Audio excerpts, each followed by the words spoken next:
السلام علیکم ورحمۃ اللہ وبرکاتہ۔ بسم اللہ الرحمن الرحیم۔ عزیز طلباء، تفسیر کے آج کے سبق میں ہم وَلَا يَزَالُ الَّذِينَ كَفَرُوا فِي مِرْيَةٍ مِّنْهُ سے پڑھ رہے ہیں، توجہ کیجیے۔ وَلَا يَزَالُ الَّذِينَ، اور وہ ہمیشہ رہیں گے جن لوگوں نے کفر کیا، فی مریۃ شک میں، منہ اس سے، حتیٰ تأتیہم الساعۃ یہاں تک کہ آئے ان پر قیامت، بغتۃ اچانک، او یأتیہم یا آ جائے ان پر، عذاب یوم عقیم عذاب منحوس دن کا، الملک یومئذ للہ بادشاہی اس دن اللہ کے لیے ہے، یحکم بینہم وہ ان کے درمیان فیصلہ کرے گا، فالذین آمنوا پس جو لوگ ایمان لائے، وعملوا الصالحات اور انہوں نے عمل کیے اچھے، فی جنات النعیم نعمتوں کے باغات میں، والذین کفروا اور جن لوگوں نے کفر کیا، وکذبوا اور جھٹلایا، بآیاتنا ہماری آیات کو، فاولئک لہم عذاب مہین پس وہی لوگ ہیں کہ ان کے لیے ذلت کا عذاب ہے۔ عزیز طلباء، ان آیات میں واضح طور پر یہ بیان فرمایا گیا ہے کہ دل کے امراض اور دل کی سختی، ان دو چیزوں کی مذمت کی گئی ہے، اور گویا کفار اور منکرین میں یہ پائی جاتی ہیں، جن کی وجہ سے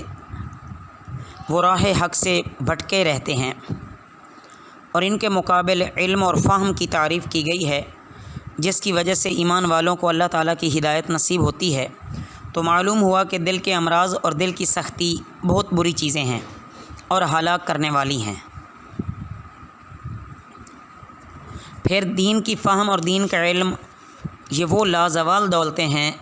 کہ جس کو حق تعالیٰ عطا فرما دیں اسی کو ہی نصیب ہوتی ہیں، اور کافر انہی اپنی بیماریوں کی وجہ سے ہی تو دین اسلام میں شک کرتے تھے، اس کے احکامات کو ماننے سے انکار کرتے تھے، اور بالآخر ان پر اچانک عذاب آئے گا، کیونکہ بادشاہ تو اللہ تعالیٰ کی ہے، اور جو لوگ ماننے والے ہیں، اللہ کے حکموں کی پابندی کرنے والے ہیں، ان کے لیے ہمیشہ ہمیشہ کے باغات ہیں، اور جن لوگوں نے انکار کیا اور اللہ کی آیات کو بھی جھٹلایا، ان کے لیے اللہ تعالیٰ نے دردناک عذاب تیار کر رکھے ہیں۔ والذین ہاجروا اور وہ لوگ جنہوں نے ہجرت کی، فی سبیل اللہ اللہ کے راستے میں، ثم قتلوا پھر مارے گئے، او ماتوا یا وہ مر گئے، لیرزقنہم اللہ رزقا حسنا البتہ وہ انہیں رزق دے گا اللہ اچھا رزق، وَإِنَّ اللَّهَ لَهُوَ خَيْرُ الرَّازِقِينَ اور بے شک اللہ البتہ وہ سب سے بہتر رزق دینے والا ہے، لَيُدْخِلَنَّهُمْ مُدْخَلًا يَرْضَوْنَهُ وہ البتہ انہیں ضرور داخل کرے گا ایسے مقام میں کہ وہ اسے پسند کریں گے، وَإِنَّ اللَّهَ لَعَلِيمٌ حَلِيمٌ اور بے شک اللہ البتہ علم والا ہے اور حلم والا ہے، ذَلِكَ یہ، وَمَنْ عَاقَبَ بِمِثْلِ مَا عُوقِبَ بِهِ اور جو ستایا، بمثل جیسے، ما عوقب بہ اسے ستایا گیا اس سے، ثم بغی علیہ پھر زیادتی کی گئی اس پر،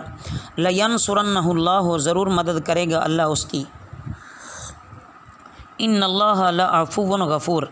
بے شک اللہ معاف کرنے والا بخشنے والا ہے، ذالک بان اللہ یہ اس لیے کہ بے شک اللہ یولج اللیل داخل کرتا ہے رات کو، فی النہار دن میں، ویولج النہار فی اللیل اور داخل کرتا ہے دن کو رات میں، وان اللہ سمیع بصیر اور یہ کہ اللہ سننے والا ہے دیکھنے والا ہے، ذالک یہ، بان اللہ بین طور پر کہ اللہ، هو الحق وہی حق ہے، وان ما یدعون اور یہ کہ جو یدعون وہ پکارتے ہیں، من دونہ اس کے سوا، هو الباطل وہ باطل ہے، وان اللہ اور یہ کہ اللہ هو العلی الکبیر، وہ بلند مرتبہ ہے، بڑا ہے۔ عزیز طلباء، ان آیات میں اللہ رب العزت خوشخبری سنا رہا ہے ان لوگوں کو جنہوں نے اللہ کے لیے گھر بار چھوڑا اور وطن چھوڑ کر مدینہ تشریف لائے۔ جب اللہ کا حکم ہوا تو سب کو چھوڑ کر ہجرت کرنے کے لیے تیار ہو گئے، اور یہ سب کچھ اللہ کے لیے انہوں نے کیا۔ ان کی یہ فرما برداری اللہ تعالیٰ کو بہت پسند آئی، اس لیے انہیں خوشخبری دی جاتی ہے کہ جو لوگ اللہ کے راستے میں گھر بار چھوڑ کر نکل کھڑے ہوئے، خواہ وہ جہاد میں شہید ہوں یا ویسے ہی طبعی موت سے دنیا سے رخصت ہوں، دونوں صورتوں میں اللہ کے ہاں ان کی خاص مہمانی ہوگی اور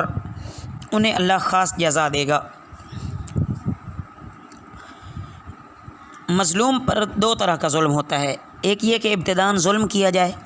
دوسرا یہ کہ وہ مظلوم اس ابتدائی ظلم کا انتقام لے لے اور اس انتقام کی وجہ سے پھر اس کو ایذا پہنچائی جائے۔ قسم اول کی مظلومیت پر تو اللہ تعالیٰ کے مدد اور نصرت کے وعدے گزر گئے، آپ کو یاد بھی ہوں گے۔ دوسری قسم اس پر نصرت کے وعدے کی یہاں تصریح فرمائی جا رہی ہے کہ اگر برابر برابر کا بدلہ ظالم سے مظلوم لے لیتا ہے اور پھر دوبارہ ظالم زیادتی کرتا ہے اور پھر وہ مظلوم ٹھہر گیا، اس حالت میں اللہ تعالیٰ اس مظلوم کی ضرور مدد فرمائیں گے۔ یہاں اگر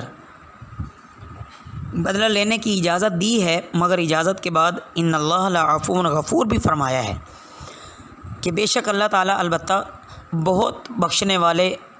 بہت مہربان ہیں۔ بندوں کو یہ ترغیب دی ہے کہ وہ عفو و درگزر کی بھی عادت بنائیں، عفو و درگزر بھی کریں، اس پر پھر اللہ کی مدد بہت زیادہ شامل حال ہوتی ہے۔ یہاں عزیز طلبہ مہاجر فی سبیل اللہ کی فضیلت بیان فرمائی گئی ہے۔ بہرحال اعمال نیت، اعمال صالحہ جو ہیں نیت سے بھی وہ وابستہ ہیں، جو نیت وہی نتیجہ، جس کسی کی ہجرت اللہ اور رسول اور دین اسلام کے لیے ہوگی اس کو اللہ اسی طرح ہی اس کا اجر عطا فرمائیں گے۔ تو معلوم ہوا کہ ہجرت میں صدق نیت شرط ہے۔ باقی اللہ تعالیٰ نے اپنی قدرت کو بیان فرمایا کہ دن کو رات سے نکالنا اور رات کو دن سے نکالنا اور ایک کو ایک میں داخل کرنا، ایک کو دوسرے میں داخل کرنا، یہ اللہ کی قدرت ہے۔ لیکن بہرحال عزیز طلبہ، حق ہمیشہ حق ہوتا ہے اور حق کی غالب آئے گا، باطل ہمیشہ باطل ہوتا ہے اور ہمیشہ مغلوب جو ہوتا ہے وہ باطل ہی ہوتا ہے۔ الم تر ان اللہ انزل من السماء ماء، کیا تو نے نہیں دیکھا کہ بے شک اللہ تعالیٰ اتارا من السماء آسمان سے ماء پانی، فتصبح تو ہو گئی الارض زمین مخضرۃ سرسبز، ان اللہ بے شک اللہ لطیف خبیر، بے شک اللہ تعالیٰ نہایت مہربان خبر رکھنے والا ہے۔ لہو ما فی السماوات و ما فی الارض، اسی لیے جو کچھ آسمانوں میں ہے اور جو زمین میں ہے، وَإِنَّ اللَّهَ اور بے شک اللہ لَهُوَ الْغَنِيُّ الْحَمِيدُ البتہ وہی بے نیاز ہے، تمام خوبیوں والا ہے۔ الم تر ان اللہ، کیا تو نے نہیں دیکھا کہ بے شک اللہ نے سخر لکم ما فی الارض، مسخر کر دیا تمہارے لیے جو زمین میں ہے، والفلک اور کشتی،